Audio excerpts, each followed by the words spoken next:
पूरी हुई फ़क़द अफ़लहा व अंजहा, कि जो आज जिसकी नमाज अच्छी पूरी निकल आई वो कामयाब हो जाएगा और निजात पा जाए, और जिसकी नमाज पूरी ना हुई फ़क़द ख़ाब व ख़सिर, कि वो नाकाम हो जाएगा, नामुराद हो जाएगा, नाकाम। नमाज पूरी नहीं। ईमान के बाद दूसरा हुक्म जो दिया गया किस चीज़ का? नमाज का।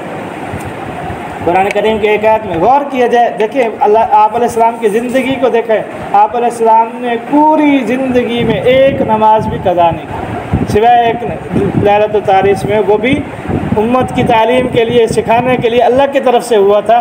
जानबूझ के आपने कभी नमाज नहीं छोड़ी, ना खुलफाए राशिदीन ने सहाबा की ज़िंदगी में से मिलता है। उस वक्त के हालात के मुनाफिक जमात तक नहीं छोड़ते थे। नमाज की इतनी अहमियत थी कि इस्लाम के अंदर आपने फरमाया कि इस्लाम कुफर के अंदर फ़र्क करने वाली चीज़ क्या है? नमाज है। नमाज है। तो कुरान करीम में आप अलैहिस्सलाम की पूरी तालीमात को देखें, पूरी ज़िंदगी को देखें, सैकड़ों अहकामात, सैकड़ों चीज़ें सिखाई, बतलाई, हर चीज़। आखिरी वक्त में किस चीज़ की नसीहत कर रहे हैं? उस वक्त तो अपनी बीवी बच्चों हम एक ही वसीयत कर सकते थे ना। हमारे जैसा होता तो कहता मेरी फ़लाँ चीज़ की हिफाजत करें, तो नहीं, आपने क्या कहा कि नमाज।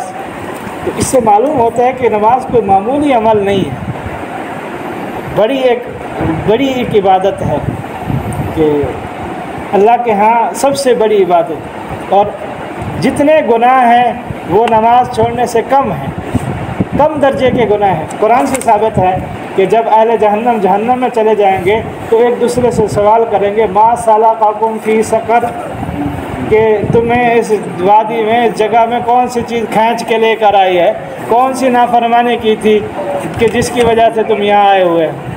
वह ये भी कह सकता ना, मैं ज़िना करता था, शराब करता था, चोरी भी करता था, डाके, जिसको हम माशरे में बुरा कहा जाता है हमारे, कि नहीं, वो ये नहीं कहेगा, कहेगा क़ालू लम नकु मिनल मुसल्लीन, कि हम नमाज नहीं पढ़ते थे, कि हम नमाज नहीं पढ़ते थे इस वजह से है। और दूसरी चीज़ थी सबसे बड़ी, यानी गुनाह समझा जाए जिसको माशरे में गुनाह ही नहीं समझा जाता हमारे, नमाज छोड़ने को मामूली। बच्चा बीमार हो जाए उसके लिए वालिदैन कितनी कोशिशें करते हैं, स्कूल नहीं जाया जा रहा, कितनी कोशिशें करते हैं, हर एक से मशवरे करते हैं। बच्चा बागी हो गया, पढ़ लिख नहीं रहा, इसका फ्यूचर ख़राब हो जाएगा, मुस्तकबिल ख़राब हो जाएगा, पता नहीं क्या बनेगा इसका, बड़े होकर क्या करेगा, मैं कौन सा सारी ज़िंदगी इसके साथ रहूँगा। हर एक बंदे से ये बातें सुनते हैं ना, लेकिन बच्चे नमाज नहीं पढ़ रहे तो किसी को कोई फिक्र नहीं। अब फजर में अंदाज़ा लगा लें, अक्सर देखता रहता है पूरी सफ़ में एक नौजवान ही नहीं नज़र आता, पहली पूरी सफ़ में।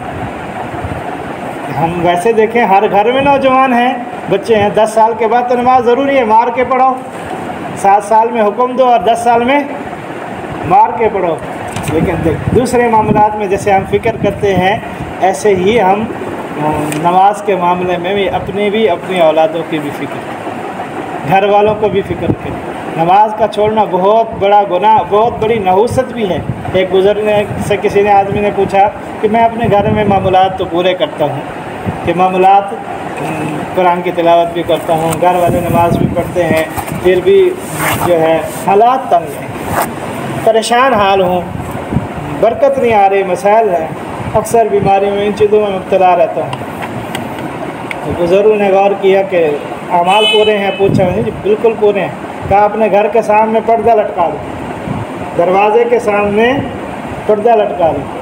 मैं लटका दिया, कुछ दिन बाद ठीक हजरत मसला के कहते तेरे घर के सामने से बेनमाजी गुजरता था, उसकी नहुसत की वजह से तेरे घर में ही मसाइल, तेरे घर के सामने से बेनमाजी गुजरता था, उसकी नहुसत की वजह से ये मसाइल थे। और जिस घर में बेनमाजी होंगे तो फिर कैसे हालात ठीक, कैसे परेशानियां हल होंगी, मसाइल हल होंगे। तो हम कोशिश करें नमाज की। कुरान इसलिए सीख रहे हैं ना, अमल करेंगे कि हम, असल तो मकसद अमल है ना। तो पहली आयत यही तालीम दे रही है कि क्या है, ईमान को बनाना है, और दूसरी क्या है, नमाज की पाबंदी। आज हम तैयार कर लें इंशाल्लाह 5 वक्त की जमात के साथ पढ़ेंगे, 5 वक्त की जमात खुद भी पढ़ेंगे, कम अज़ कम अपने अहल व अयाल की तो कोशिश करेंगे। हमारे घर में कोई बेनमाजी ना, कि हमारे घर में बच्चे बूढ़े सारे अपने वक्त में क्या हो, नमाज पढ़ें। कि हर एक की फ़िक्र, ज़िम्मेदारी भी है, जो घर का ज़िम्मेदार है उस पर ज़िम्मेदारी भी है।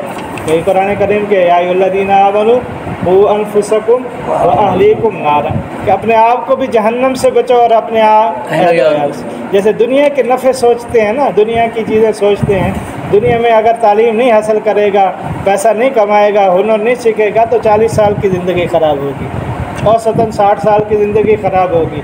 लेकिन अमल पे नहीं आएगा तो हमेशा की ज़िंदगी ख़राब हो जाएगी।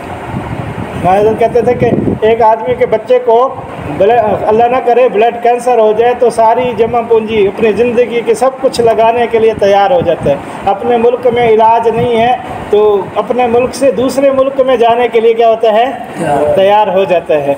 लेकिन क्या है कि मेरा बच्चा ठीक हो जाए, मेरा बच्चा ठीक हो जाए। एक छोटी बीमारी लगे, ज़्यादा से ज़्यादा क्या होगा, मौत आएगी, ठीक हो ख़त्म हो जाएगी। लेकिन अगर एक बच्चा जुए में लग गया, शराब में लग गया, नमाज़ छोड़ने में लग गया, अल्लाह की नाफरमानी में लग गया तो क्या हो गया, दुनिया भी बर्बाद हो गई और आखिरत भी बर्बाद हो गई। यहाँ 50-60 साल की ज़िंदगी के लिए सारी जमा पूंजी लगा रहे और आखिरत की हमेशा हमेशा की ज़िंदगी के लिए 10 मिनट ही नहीं लगाना चाहिए कि 10 मिनट ही अल्लाह के रास्ते में लग जाए, दीन सीखने में लग जाए। तो ये कोशिश। तो अल्लज़ीना युमिनूना बिल गैब, दूसरे नंबर पर क्या है, युक़ीमूना सलाह, और नमाज को कायम करते हैं। व मिम्मा रज़क़नाहुम युनफ़िक़ून, और जो अल्लाह ने उनको दिया है उसमें से खर्च करते हैं। अब खर्च करने का कितना माल खर्च करें, सारा कर दें? नहीं, यहाँ पर क्या है, मिन तबयीज़िया, मिन क्या है, तबयीज़िया है कि बाज़ माल खर्च करें। कुरान की दूसरी आयत में है व यसअलूनका माज़ा युनफ़िक़ून, कि आपसे सवाल करते हैं हम क्या खर्च करें, कितना, माज़ा क्या, या कितना, कितना खर्च करें।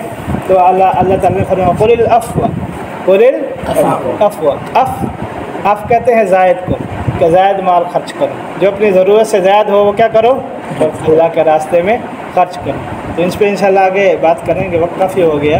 कि मिम्मा रज़क़नाहुम युनफ़िक़ून, कि अल्लाह के रास्ते में खर्च करते हैं। तो पहले ईमानियात आ गए, तो बाद मुफ़स्सिरीन ने फरमाया कि पहले हुकूकुल्लाह का बयान हुआ, दूसरे जगह पे क्या होगा, मिम्मा रज़क़नाहुम हुकूकुल इबाद।